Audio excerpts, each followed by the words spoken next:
So my name is Michael DeLu. Today is Monday, April 11th. This is episode 87 of PullUpDaTape, and I am just really excited to be doing this. Shout out to all the people who are supporting. Shout out to all the people that are commenting. Shout out to all the people that are liking my videos. Shout out to all the people that are sharing my podcast, all right? Without you guys, I would be absolutely nowhere, okay? About to kick it into overdrive for the playoffs about to start, so let's get it, all right? So like I said, the playoffs are about to start, so that's the perfect segue into my very first topic of today's podcast, all right? We already know big-time players make big-time plays in big-time games, okay?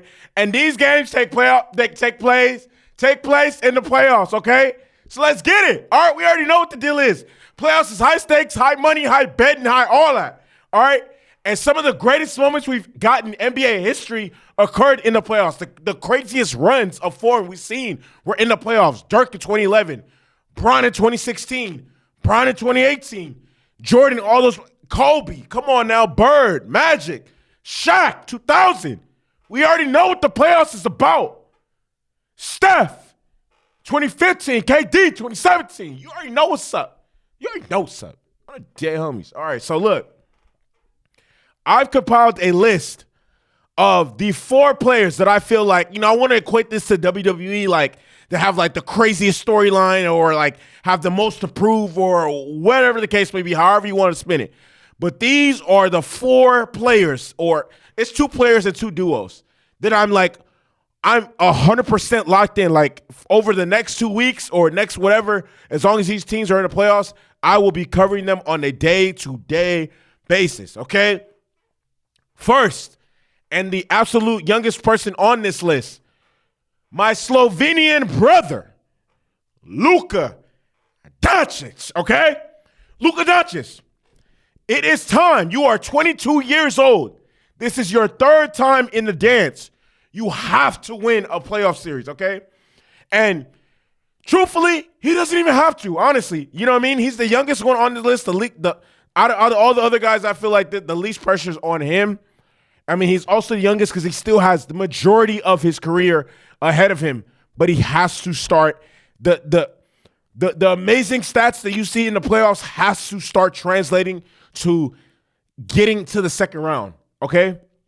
And fortunately for Luka, the team he's playing this season in the playoffs does not have Paul George or Kawhi Leonard, which are 2, or Marcus Morris, who are some of the best wing defenders in the league. He's not going to be harassed by any of those, okay, any of those people. And against those people, in the playoffs, he's put up 33 points, 9 assists, and 8 rebounds.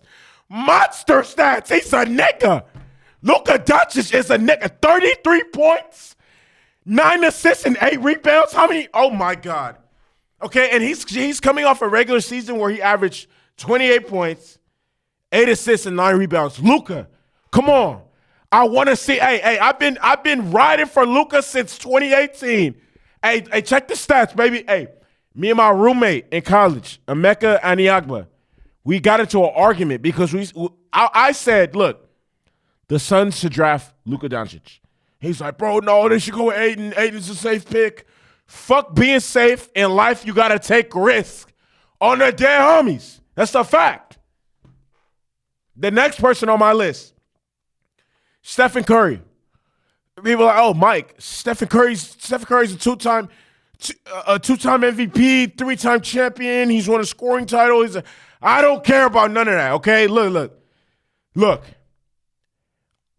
I'm one of those people that believe in, within dynasties, they have off years and blah, blah, blah. Like the Spurs didn't win every year. The Showtime Lakers didn't win every year. Bird's Magic didn't win every year. Jordan, like, you know what I mean? Like, just because you have your dynasty and you have really, really good players doesn't mean you're going to win every year. But look, if the Golden State Warriors don't at least make the Western Conference Finals, they need to blow it up. They need to blow it up. I swear on my life. They need to blow it up. Stephen Curry, since 2019, hasn't even made the playoffs. This is his first time making the playoffs since KD left. And I understand a lot of that is because of injury, but I don't care. I don't care. You're healthy now. Clay's back. Clay's healthy. Draymond's healthy. You guys have to win. You guys have to win. Steph Curry is considered still one of the best, arguably top 5 players in the NBA. Top 10 at the very least. Top 15 in NBA history. 10 to 15 in NBA history. And he's not going anywhere right now. He's still low-key in his prime. They have to make a deep playoff run. Anything short of the Western Conference Finals is a failure. Okay, now let me get into the duos. So the first duo that I feel like has the most pressure on themselves, they would be number one, if not for the fact that both of them have won championships, because the number one duo, oh my God. I'm waiting for that. All right, Kevin Durant and Kyrie Irving, okay? I don't even think Kyrie has played the most important game Kyrie has played in since leaving Boston. No. Since leaving LeBron was the second round of the playoffs against Giannis in 2019. That was 3 years ago. That's the most important playoff game Kyrie has played in. We all know what Kyrie is, one of the most skilled players in the NBA. That's everybody's argument for Kyrie, most skilled player in the NBA. Kyrie is a great basketball player, amazing basketball player. But in terms of his resume and where he ranks with like the GOATs and stuff like that, Kyrie's probably not even, I don't even think, if you were to rank point guards, Kyrie probably be closer to 10 than 5, honestly, because of his resume.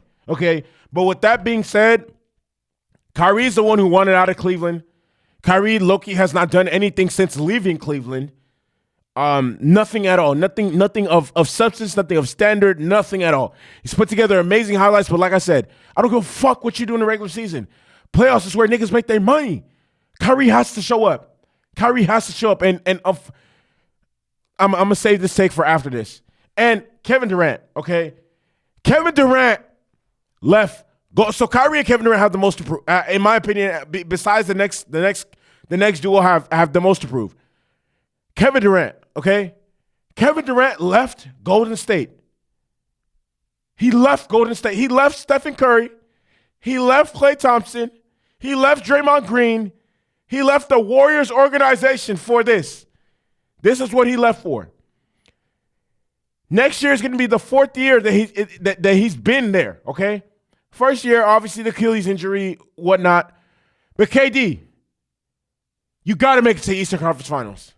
You got to make it to, and you know the crazy thing is, I honestly do not see them I honestly don't see them beating the Celtics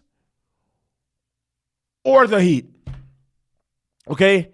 KD doesn't have to validate anything, but man, if KD can't even get to the Eastern Conference Finals after being in the situation he was in and leaving the greatest team ever assembled besides the Dream Team, in my opinion, oh my God. I don't even know what to say.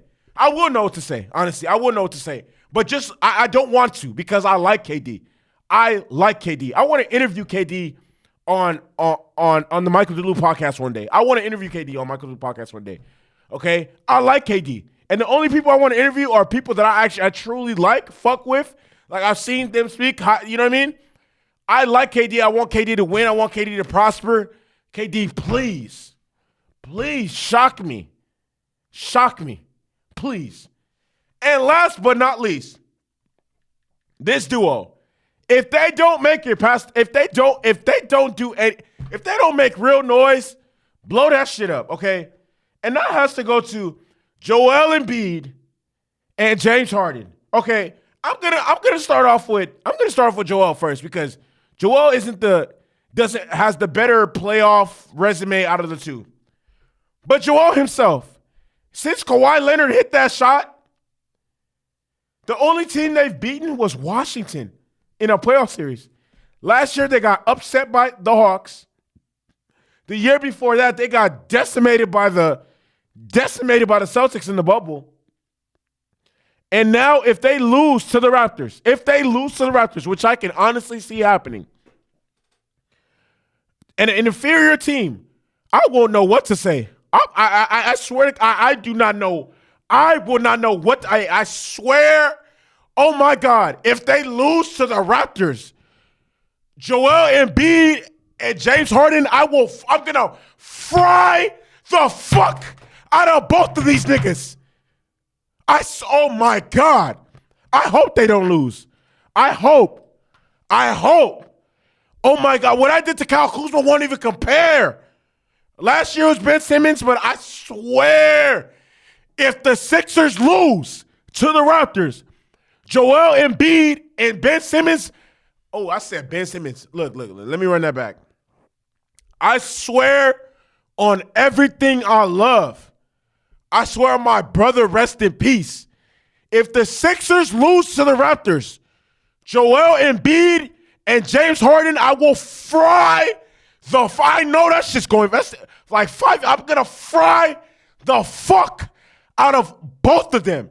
That is absolutely unacceptable. But the crazy thing is, I can honestly see it happening. Oh, God. On phone them grave. I can see it happening. Okay? But I hope it doesn't. I sincerely hope it doesn't. But if they do, I got to keep that same energy I keep with everybody, bro. When it comes to the playoffs, I don't hold anything back, all right? And honestly, even James Harden, man, like James Harden has quit on the last 2 teams that he's been on. He quit on the Nets. He quit on Houston. There's so many different examples I can reference of James Harden just choking in the playoffs. And it started in 2012 in the finals against Miami. And it's just like each time it progressively, 2017 was terrible against the Spurs. 2018 wasn't terrible. 2019 against the fucking Warriors, that was terrible. 2020 in the bubble was It just like it's his resume as it is. He's a proven choke artist in the playoffs. But I like James Harden. He's left-handed just like me. He went to Arizona State just like me. He's from Los Angeles just like me. Off the court, he's a real nigga. Like, James Harden is the type of nigga I would want to hang out with. We gonna throw bands in a strip club. We gonna party. We gonna get lit off the Bel Air. Shit, we probably gonna politic about power. But James, please show out in the playoffs this year. Please, James. Please. And with that being said, that concludes that list. Those four units, 2 players, 2 whatever. That's who I'm zoned in on for the next 2 weeks to see how 3 weeks to see how things play out. The next thing I want to talk about is Frank Vogel. All right. So after not even just Frank Vogel, the Lakers. Okay. So after a 2020 championship in the bubble, which was a legitimate championship. I don't give a fuck what anyone says. That was a legitimate championship. Once again, I don't give a fuck what anyone says. That was a legitimate championship. I'm going to say it again. I don't give a fuck what anyone says. The 2020 championship that the Lakers won, that's a legitimate chip. Okay? If you think otherwise, suck my dick. After that, LeBron, as the real nigga he is, he said the following: I want my respect. Rob Pelinka wants his respect. Jeannie Buss wants her respect. And Frank Vogel wants his respect. But after yesterday, I just have to call a spade, call a hoe, call a broke-ass nigga, call a baby daddy that's a terrible baby daddy. I just gotta keep it real, man. Just to be honest, nobody deserves any respect because at this point, the Lakers are a poorly ran team. Reports came out that the Lakers are going to announce that they're going to fire Frank Vogel today. But my thing is, does firing Frank Vogel fix anything? Not really, but it doesn't help, but it doesn't hurt either. Because Frank Vogel was asked after yesterday's win against the Nuggets "Oh, do you know that about you being fired?" He was like, "Oh well, ain't nobody told me shit." But mind you, Adrian Wojnarowski just tweeted like, the Lakers are good. Hold on, I gotta pull this picture up. Hold on. I gotta pull this picture up off my phone. I had it. I should have airdropped it to my my iPad, but I'm gonna read this shit verbatim. So, Adrian Wojnarowski tweeted, Frank Vogel has coached his final game for the Lakers, a decision that's expected to be shared with him as soon as Monday, sources tell ESPN. Lakers search expected to be lengthy and expansive with no clear initial frontrunner. He was asked about that shit. He said, "Hey, ain't nobody told me shit." Look, here's my thing. The Lakers can't even fire a head coach the right way. Like, how is that nigga gonna get up there after a game and say that? Like, did no one really think to tell him like, "Hey, bro, your time is up"? You know what I mean? Like, nothing. That's terrible management. Terrible. And he does not deserve that, especially considering we won a championship with him not even 2 years ago. No cap, it's probably, we won in October, we're in April. How many months is that? So 7 minus 24. Not even 18 months ago, we won a championship with this man as our head coach. And he's being fired the way he's being. People are telling Adrian Wojnarowski, but can't tell him. That's fucking crazy. I'm not gonna lie. Even though he is gonna be fired, it's not like he's gonna be missed. I mean, truthfully, I don't think Frank Vogel is a bad coach. I think he's actually a good coach. What I seen him do with Indiana was incredible. He was all right in Orlando, but, truthfully, I probably would have never took that Orlando job. The Orlando Magic are fucking ass. Been ass. I can't even remember the last time that Orlando Magic have been actually good. Probably had Dwight Howard. So that's what, 2012, 2013? I think they started making the playoffs consistently. They made the playoffs in the bubble. They beat the Raptors. I know not the bubble. They beat the Raptors in 2019, and then they beat the Magic or whoever they played in the bubble first round. They won that game as well, but truthfully, nah. I would have never accepted the Orlando job, but nevertheless, it is what it is. But Nick Wright pointed this out on First Things First today, that Frank Vogel didn't have a single rotation that he played over 100 minutes, and that's fucking terrible. He also pointed out that DeAndre Jordan played the 8th most minutes for the Lakers this season, and he's been gone for months. First of all, even when they signed DeAndre Jordan, I was like, you know what? This is ludicrous. This is fucking crazy. There's no way he should be playing. This nigga was starting.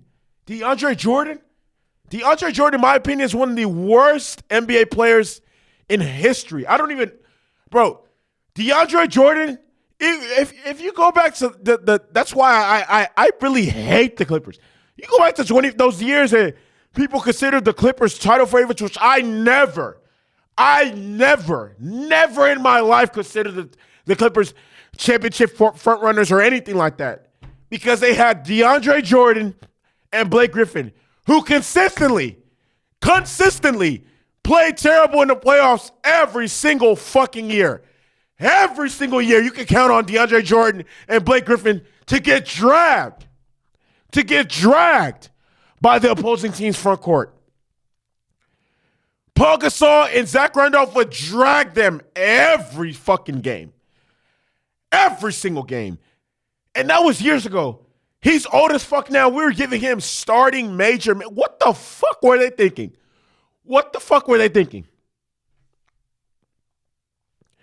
Frank Vogel's rotations were terrible.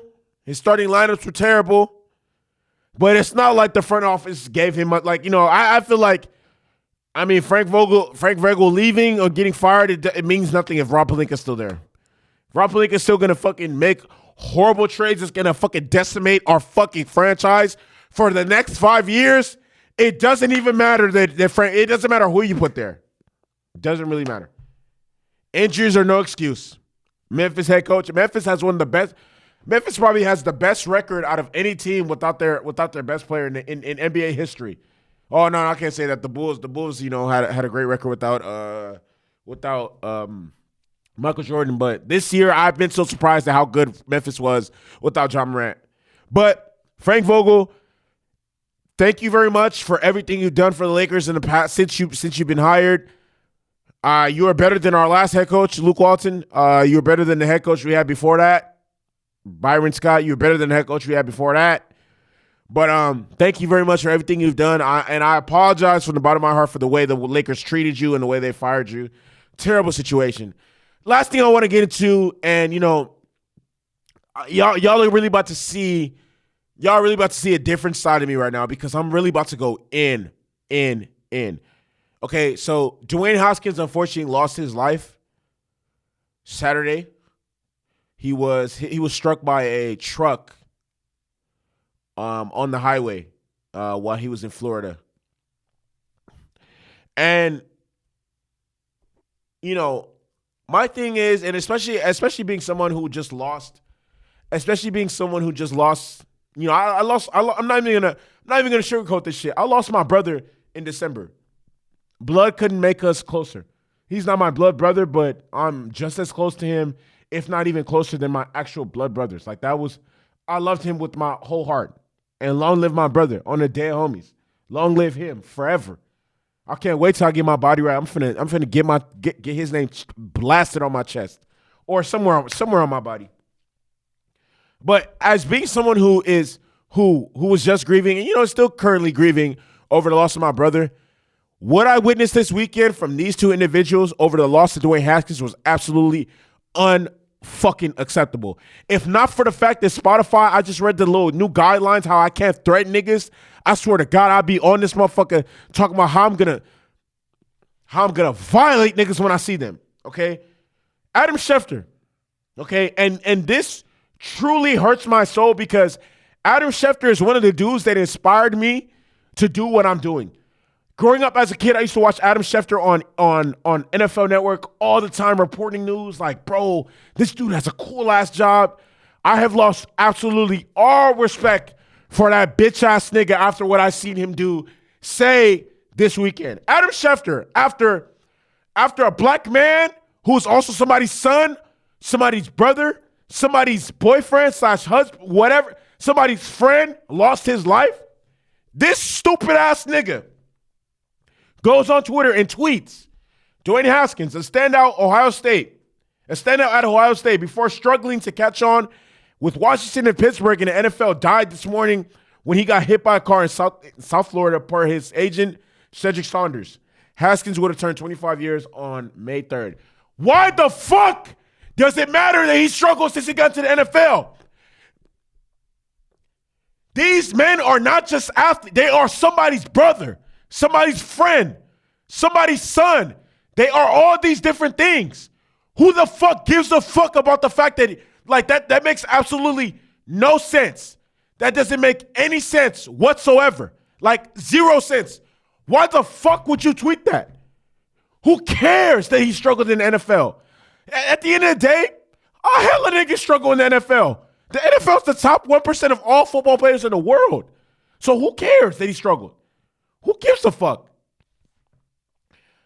He was dragged by everybody for his take, for his tweet, which he deserves. But I thought, and he's a clown for that. I have zero respect for him. But I'm sitting here looking at this shit like, wow. I thought that was terrible. This next racist ass thing, I don't even know who the fuck this Gil Brandt. Apparently he worked for the Cowboys. This guy, he said about Dwayne Haskins, he was a guy that was living to be dead. It's always something with Haskins. Maybe if he would have stayed in school a year, he wouldn't have been so silly like jogging on a highway. Hey, bro, I'm going to keep this 1,000. I'm going to keep this 1,000. I'm going to keep this 1,000. I hope I never see you in public. I hope I never see you in public.